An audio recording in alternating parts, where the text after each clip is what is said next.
Let's do it. Whoa! Nice! Hey, hey! Wow!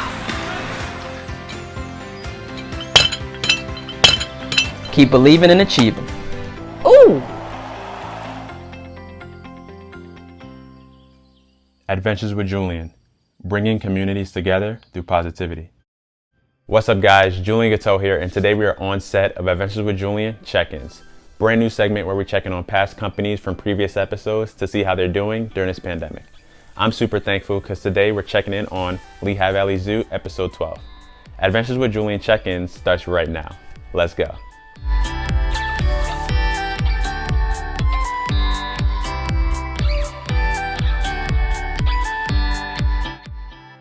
I'm super thankful because today we're covering the Lehigh Valley Zoo, episode 12, and we have Matt Provence. How you doing today, Matt? Good to see you again. It seems like it was just yesterday, but a lot has happened in between now and then. Most definitely. In the beginning, when keepers and staff heard the news that there would be a stay-at-home order, what was the initial reaction and action everyone took at the zoo?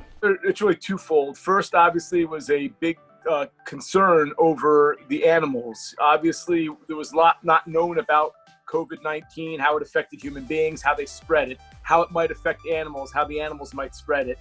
So the immediate concern was over the animal welfare and making sure that if nothing else, we could stay true to our mission, keep these animals with the same type of food and care they'd be accustomed to normally, and make sure that they don't get some type of form of this virus that could do harm, to their well-being. That was obviously biggest concern from an animal perspective, and then naturally it goes hand in hand to be concerned about raising funds. If your park is closed, your zoo is closed, how are you going to bring in revenue?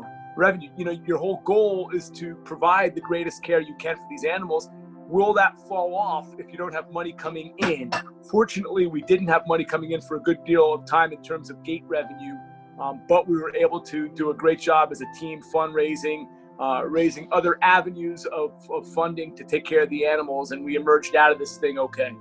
We actually started making plans really early on to separate our teams, so that we had two sets of teams that we would be able to keep from interacting with each other, and we had a lot of policies and protocols put into place to mitigate how much time they were interacting with one another, that they weren't here on the same days, that they weren't sharing spaces, that there was appropriate cleaning happening between the two teams coming in and out.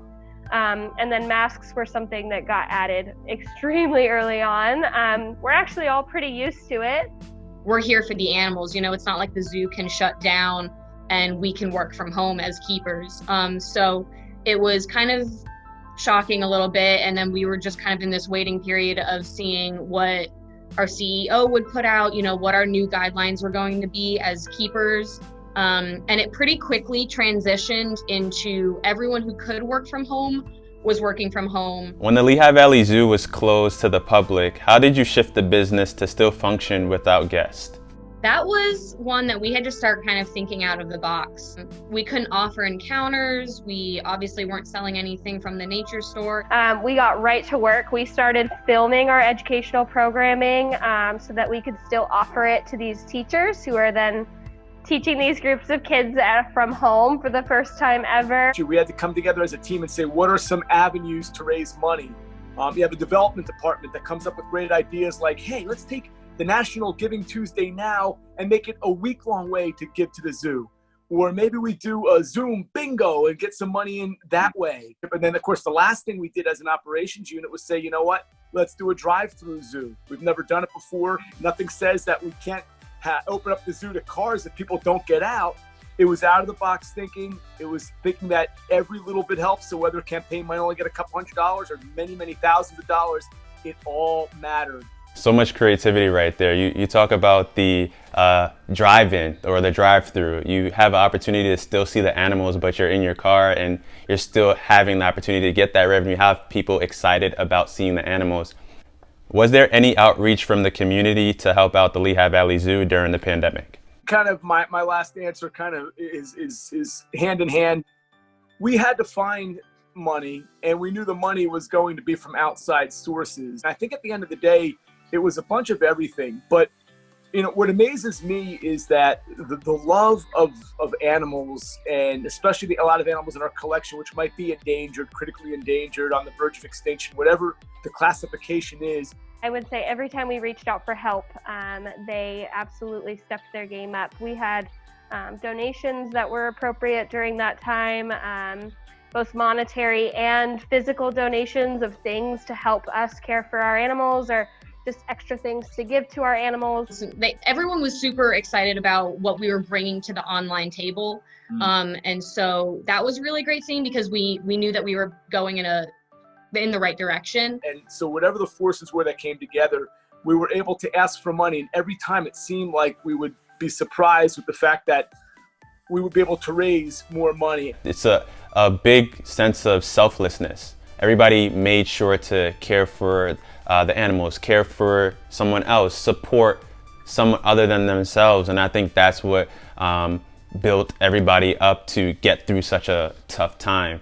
Speaking of character, what have you learned about the character of the Lehigh Valley Zoo team during the time of the shutdown? It's one of those jobs, kind of like a thankless job. I worked in minor league baseball, and people said you were in baseball because you love baseball. It wasn't because of the money. It wasn't because of the hours, because they were rough. And I look at our keepers now, and you see a group of motivated, passionate, young adults who have dedicated their lives to this point and will continue to keeping these animals, more care for the animal than even for themselves. That's how passionate, how deep the roots run. It takes a pretty tough team to get through these types of things. There's a lot of extra stressors. There was no sit back, kick your feet up and stay home during this time period.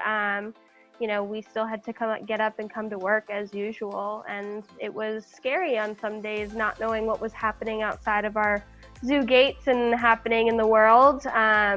So I would say our keepers especially, and our educators, and everybody who stayed at home and worked hard at home to keep things running so that the keepers could be here to do their job and the educators could do their education.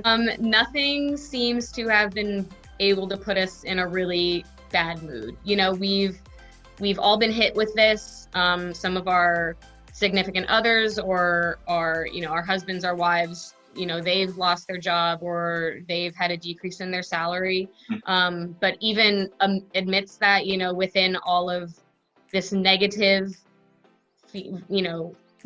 that's in the world right now, at least personally for me, I always felt that there was just such a positivity when I came to the zoo. We were still going, we were still doing what we needed to do. Our animals were being taken care of, and constantly seeing that day by day was just, it pushed us to just keep going. What was the atmosphere like when the zoo opened back up on July? It was exciting.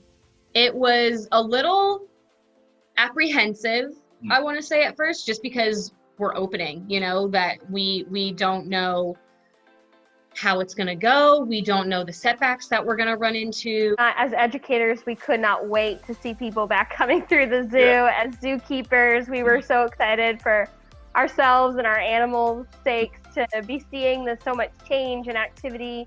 There were guests coming in and they were greeting us and they were like, I'm so happy to be back. I can't wait to see if the animals have grown, or, what does the baby oryx look like? Everyone was just so excited to finally be back at their zoo. I saw smiles on kids, and I remember saying to someone as I walked either into my office or out of my office, I said, it's when you see the smiles on the kids that it's all worth it. That's why we do it. I think the hardest challenge mentally while we were closed was keeping that hard work ethic and not really being sure who you're doing it for. Obviously the animals, but saying to yourself, there's no one here to enjoy what we're doing. The keepers are keeping great care of the animals, but there's no one here to share in with that message or share in with that whole process. So that was cool. Getting that back open was cool. I think what's great too is that there are some animals that kind of play off the people, whether it be the goats that only love you if you're feeding them, or the otters who want to show off to you because there have been people around them for so long. Well, you think about all the people and how the animals reacted to seeing the people, and how overall these animals are, feeding off of that, like the otters and all the other different types of animals. It makes you think back to what it's really meant for, why everyone does it, and seeing those kids' faces and why we do what we do, so I think that's super powerful. What adjustments and safety measures did the Lehigh Valley Zoo take into action during opening day? So from day one, there was always a big safety messaging, because we wanted to make sure this place was safe for not only our staff, but eventually for our guests, and of course for our animals. So from one-way traffic, to additional clean team members going around different areas of the zoo to keep things on rotation clean as best as we can. We have a superb design team and marketing team. They really got the word out there beforehand about all the safety things that we have in place. Masks are a mandatory thing within the zoo. To keep masks on kids during the whole time, social distancing, all of the things that are out there. We've been following all CDC and state guidelines and requirements just to make sure that we are a safe place for people to come and enjoy what we have to offer. Most of our buildings are now monitored just for how many people are limited in that space. So our rad building is limited to like 4 to 6 people now. Our nature store, our general store, all of the buildings that you would be in close quarters with a lot of other people are monitored to make sure that it's not overflowed or that there's not too many people in there. It's super great that you guys took all of those precautions, especially for protecting the animals, making sure to wear those masks. How do you foresee the operations of the Lehigh Valley Zoo running in the future now that you are back open?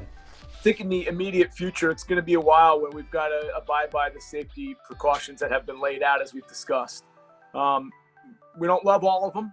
They cost us more money. They cost people discomfort. You can make the argument with the masks, or you have to be more patient because now we need you to kind of stay with your social distancing, and there are guidelines and markers throughout the zoo to accomplish this goal. But the virus, until we see a sharp decline, before there's an anecdote, before we see any type of mass progress on fighting the situation, we all have to go about it. We have an obligation and responsibility as an organization, inviting people in to our facility to make sure that we do our part to keep it that way. I don't see some of these things going away anytime soon, especially because we are also in a business where we have to protect the species that live here at our facility. We do have species of special concern, so I think that a lot of these things will stay intact for quite some time. I'd like to say that we'd be fully open, as soon as possible, but just with everything, the new setbacks that are coming out.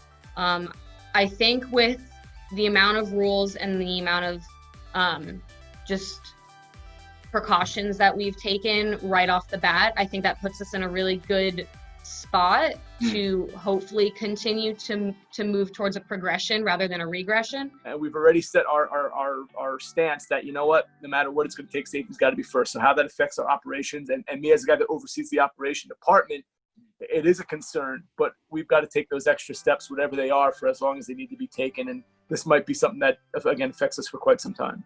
And I think it's definitely super important that you guys are super aware of that and taking those protocols and understanding that, we have to continue to follow protocol and still follow the guidelines if we want to keep this moving forward. And eventually, I think we'll all find that doing it the right way was the best way.